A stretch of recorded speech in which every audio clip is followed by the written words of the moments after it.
Welcome, folks. I'm Jaby Koay, joined by Courtney Wright. Hello, hello. We just got done watching Sonic the Hedgehog 2. This is going to be a non-spoiler review. I just wanted to give our quick thoughts on the film, super non-spoiler.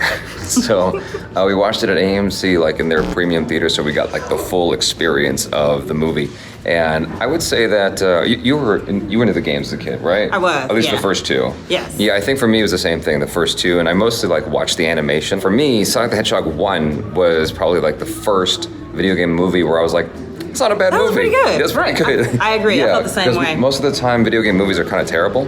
And so, in that regard, this is actually a good movie. It's like when you compare it to most of the video game films that are out there, it's like, oh, this is actually decent. That's one opinion for myself. But my other opinion is, whoa, this is kind of a long movie. It was a little long. Yeah. It felt like it had a couple of ending possibilities, but I did really like the characters. I had a really good time. Tails is my favorite character. It's my favorite character in the game, so I was excited at the end of Sonic 1 when they gave you the teaser of Tails. And Tails did not disappoint. I love it. Tails is awesome. Tails came away being a standout character for me. I mean, Knuckles as well. The additional animated characters were pretty strong. Knuckles was pretty dope. I mean, Elba did a great job of voicing that dude. He comes away being kind of like, what's his name from Guardians of the Galaxy? Yeah, a little bit. What's his name? What am I thinking of? The tall one who's like, nothing gets over my head. Oh, Drax. He comes off a little bit like Drax for me, just in terms of like the way he looks at things and the commentary he makes in the movie. Yeah, because he's very stoic. That's his humor, is that it's completely dry and just deadpan. Right. Loved it. As far as like the visual effects and the action goes, the film did a really, really good job. There were some instances where I was like, I can tell that's CG. But for the most part, I thought that they did a really good job with bringing it to life and making it larger than life. At a certain point, it started to feel like Transformers level visual effects. I was like, whoa, this is escalating.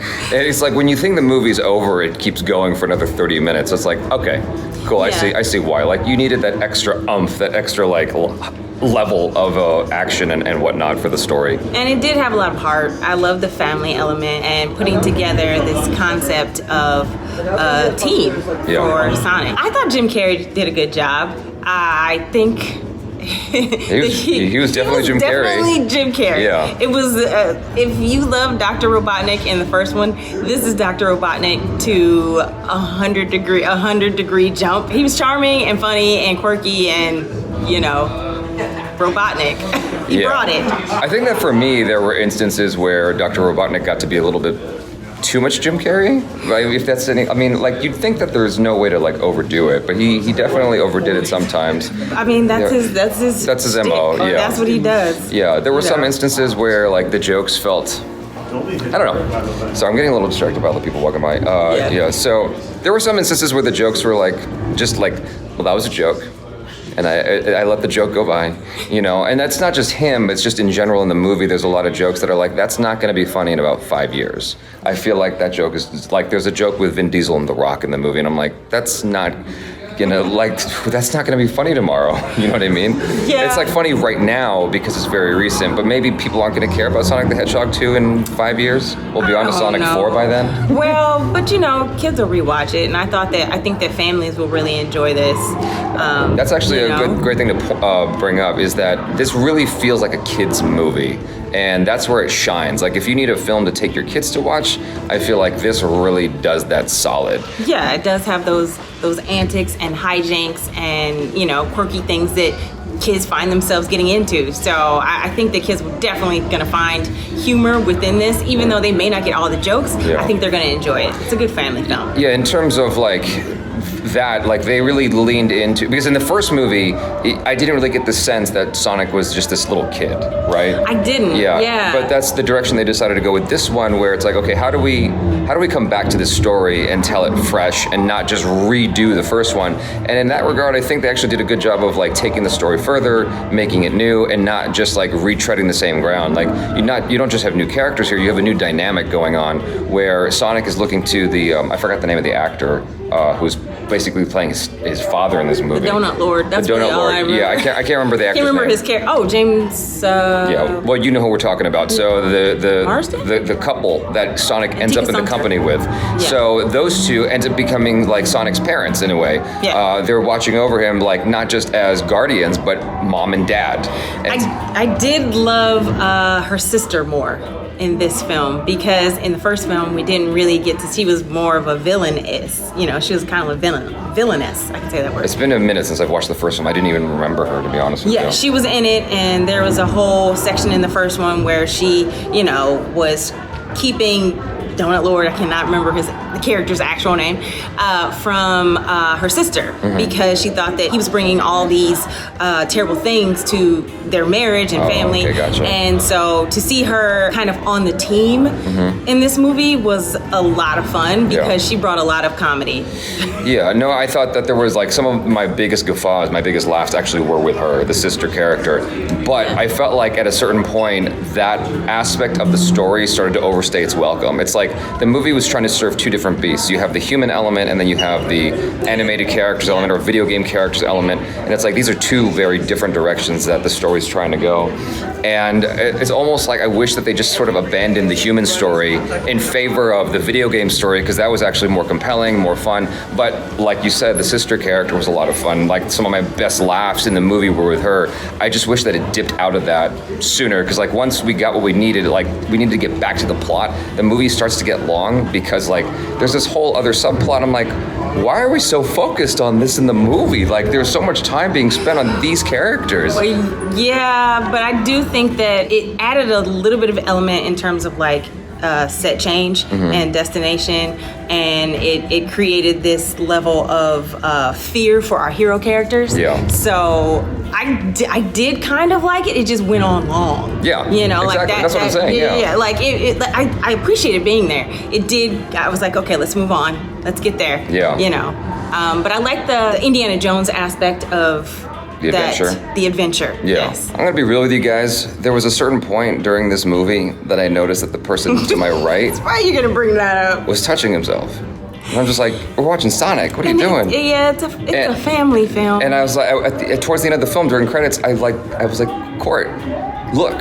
She didn't believe me initially, and she looked at just like, what the hell? I mean, That's so if weird. there had been a little child sitting next to him, that would have been It was upsetting. Yeah, it was a little bit distracting, but like, upsetting. in spite of that, I was having some good laughs. In spite of that, there was like a lot of fun to be had. I did. But there were a good number of jokes. I'd say at least like 40-50% of the jokes in the movie, I was like, it didn't land. Yeah, but it will land with children because it's said with an explosion behind. And I think that kids are just gonna laugh because Tails is being blown up or Sonic is jumping through the air, you know. It's definitely a cartoon. It's very cartoonish. We're gonna switch sides because my arm's getting tired. Okay. There we go. Don't be confused. Yeah. Yeah, no, you're right. You're absolutely right. Because like, if you're going in with that sort of spirit of it just being a kid's movie, it makes so much sense. Because the thing about it is like a lot of the jokes didn't land for me, but like you're right. I could hear people behind me laughing. At the end of the movie, people were clapping. I was like, okay, like that was a good response. Like people were clapping. Okay, cool, good. Even if I'm a giant child, so I laughed at a lot of things that. I thought I was laughing more than you. No, but even if I'm a curmudgeon about things in my expression of like my feelings and whatnot, I am happy that people had a good time. That's the thing. Like recently I watched the new Fantastic Beasts film, and I was expressing how much I didn't like it, but like it makes me feel good that there are people who enjoyed it. So that's, if that makes any sense. Like I don't want people to like dislike something just because like I didn't like something. But with regards to this, I had fun. With regards to this, yeah, I definitely had fun, and I think it's something I would recommend for sure. Absolutely. If you're able to watch it in like a premium theater, that's always the best. That's how we did it with the reclining chairs and all that. Yeah, because the sound was great. You had all the booming, like I think we're in the Dolby. Yeah. Yeah, so the sound was great. It was really the epic moments that the big explosions were happening. Yeah. I totally recommend seeing it. Yeah. I mean, this is definitely a fun theatrical experience that is not going to be the same when you watch it on your phone or your iPad. They even thank you in the... There was a whole pre-show thing where they thank you for watching it at the cinema. Aw, yeah. It's kind of lame, but... Was not. You know, I think they're just glad to have people back, and I know I was glad to be back, so were you. Yeah. You know, I'm not largely familiar with Tika Sumpter's work. You can see her back there in the poster. Mm-hmm. But I thought that she was distractingly gorgeous. She's stunningly beautiful and everything, and she was really funny. Every time she showed up on screen, I was like, oh my goodness, it's like an angel. Jesus, Lord almighty. Oh my. The only thing about this that I guess stood out to me as bothersome, besides some of the jokes not sticking, is like actors are acting with people that aren't there, like with tennis balls or whatever. I'm imagining that the people who are voicing Sonic and Tails and Knuckles, they're not on set. They come in later, right? Yeah, I imagine they do the voiceover Right. in a booth somewhere. And so presumably someone's on set just sort of reading the lines, like, Tails, you gotta go this way. And then an actor has to respond to that, which is like one of the actors, right? Sometimes it depends. Like sometimes Sometimes they're on set. actor is there But- and just feeding them lines. What you I'm know? ultimately driving at is that there were instances where it felt like they didn't have the actual people there to talk to, and so they're just sort of big, you know? Yeah, there was one scene on the water, and that's all I'm gonna say, that I noticed it. When I have no idea what you're talking about, but I'll just go with it. No, when him and Donut Lord. Oh, right. Yeah, so Right. it was That's not a spoiler. So early. Sonic is with his dad on the water. Yeah. Yeah, and they were having a conversation, and it that's the only time that I noticed that he's not talking to anybody. But I don't know that. You could have totally messaged us in the comments. I was talking to somebody. Yeah. But Oh, that would be awesome. Anyway, but yeah, overall, positive feelings. A little long, but I think it's a great movie to take your kids to watch or a date. So y'all be good. Hopefully you enjoyed this review, and let us know what you thought in the comments below. I'm Jaby Koay. This is Courtney Scott Ray. Peace out.